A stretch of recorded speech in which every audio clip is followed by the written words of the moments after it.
Krystal, what are you taking a look at?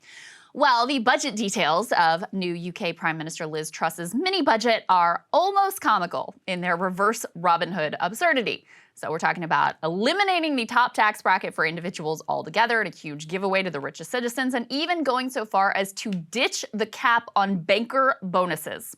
I can practically hear the pitchfork sharpening from here. It is such a caricature, it would actually almost be funny, a Thatcher-Reagan fever dream, if the results were not instantly so catastrophic. In fact, the backlash was so severe that as of this morning, Truss was forced to backtrack, ditching the centerpiece of that program, those tax cuts for the rich, in order to diffuse a rebellion from within her own party. I think it's important to break this all down, though, because the whole episode is truly the most thorough indictment of trickle-down neoliberal economics that I have ever seen. And so it's really worth spending some time digging into exactly what happened.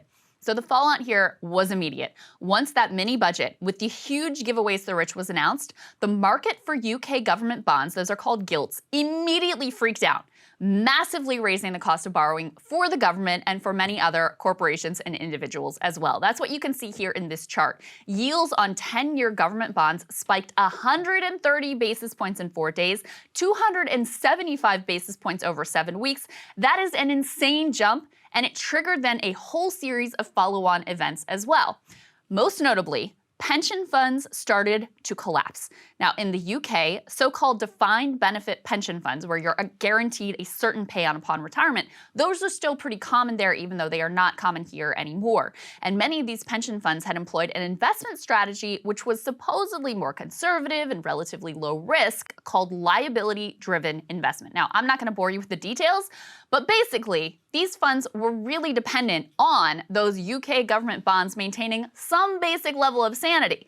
When the wheels came off, they were totally screwed, forced into having to sell off other assets in order to make margin calls on that government debt.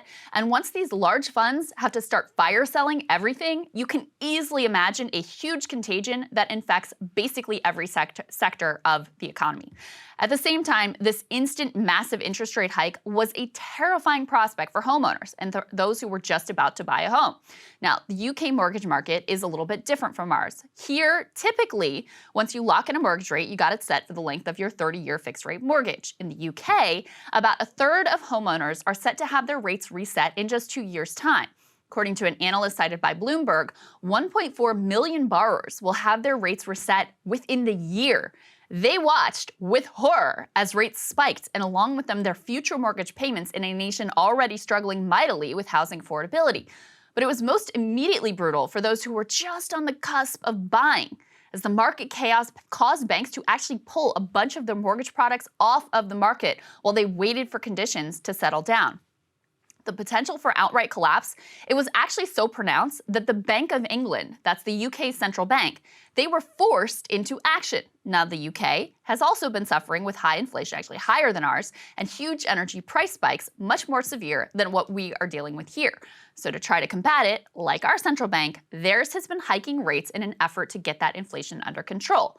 But faced with Liz Truss's economic calamity, they were forced into immediate action in the opposite direction, buying up those government gilts in order to prevent total collapse. According to an economics professor who was quoted by the New York Times, quote, "The bank has had to reverse course on its objectives practically overnight. It looks like the bank is being forced to clean up the adverse consequences of the UK Treasury's actions." At the same time, that's not all. The British pound also crashed to its lowest level against the dollar. Here's what that looks like. Good news if you're an American, I guess, looking to travel to London, since prices just got instantly a lot cheaper for us. Disastrous news if you're living in the UK and already suffering with that high inflation. When the pound is weak, it means that it will cost more to purchase all imported goods, further exacerbating an already bad situation. Now, in fairness, the dollar is strengthened against basically every currency because of our own central bank's policy. Basically, we are exporting our inflation around the world. But the size of the fall for the pound was triggered by this disastrous budget, giving away the store to the rich. Now, this whole confluence of events also created an immediate political crisis for the brand new Prime Minister, Liz Truss, and the Conservative Party writ large.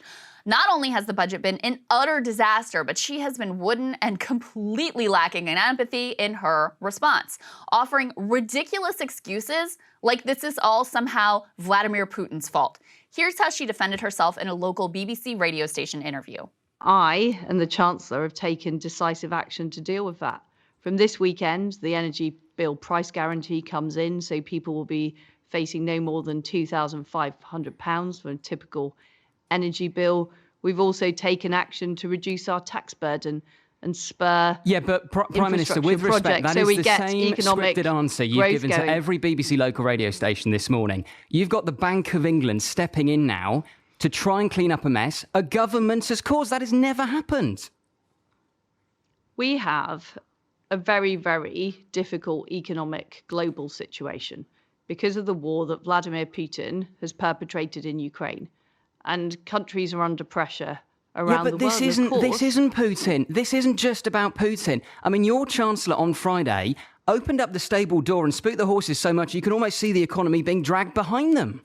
Blaming Putin, pretty incredible there. And sure enough, the economic collapse was matched with a polling collapse. The center-left Labour Party surged to its largest lead in 20 years as voters reckon with the astonishing mess made by Liz Truss and the Conservatives. A YouGov poll pegged Labour at a 33-point lead over the Conservatives. Now, that shouldn't be a surprise. The policies in this budget are truly radical, wildly out of step with where the UK public is, especially at this moment. The movement is enough that some analysts are seeing a complete reversal of the political realignment, which had seen more working-class voters move into the Conservative Party, specifically over Brexit. As one professor from the University of Kent put it, quote, "We're seeing the complete implosion of the Conservative vote. They're losing middle-class voters who are alienated by Brexit and working-class voters who are alienated by their economic policy." Basically, guys, the moral of this whole story is that trickle-down economics are bad. Really bad. Catastrophically bad. So bad that the immediate ramifications of this budget were actually worse than when COVID shut down the entire economy. Just think about that. The economic story that we have been told for generations, it is a bold-faced lie, a fantasy concocted by delusional minds that is meant to wrap fealty to the rich in some sort of cloak of intellectualism. Scarcely do we see such a clear demonstration of how economically and morally bankrupt the whole neoliberal project of the past half-century really has been. The embrace of this economic radicalism was an entire revolution with disastrous results for ordinary people, and we all continue to live with its catastrophic effects. And it was so, I mean, she's a true ideologue. Cable news is ripping us apart, dividing the country, making it impossible to function as a society, and making it impossible to know just what is true and what is false. But the good news is they are failing and they know it. That is why we're building something new, a new mainstream, a healthier one, something more trustworthy, something that we are going to need in one of the most pivotal times in American history. We are building up here for the midterms, for the upcoming presidential election, but we need your help. So if you can help us out by becoming a premium member today at breakingpoints.com, we're trying to change America for the better and the entire world. So what are you waiting for, guys? Go to breakingpoints.com and sign up and help us build a new mainstream.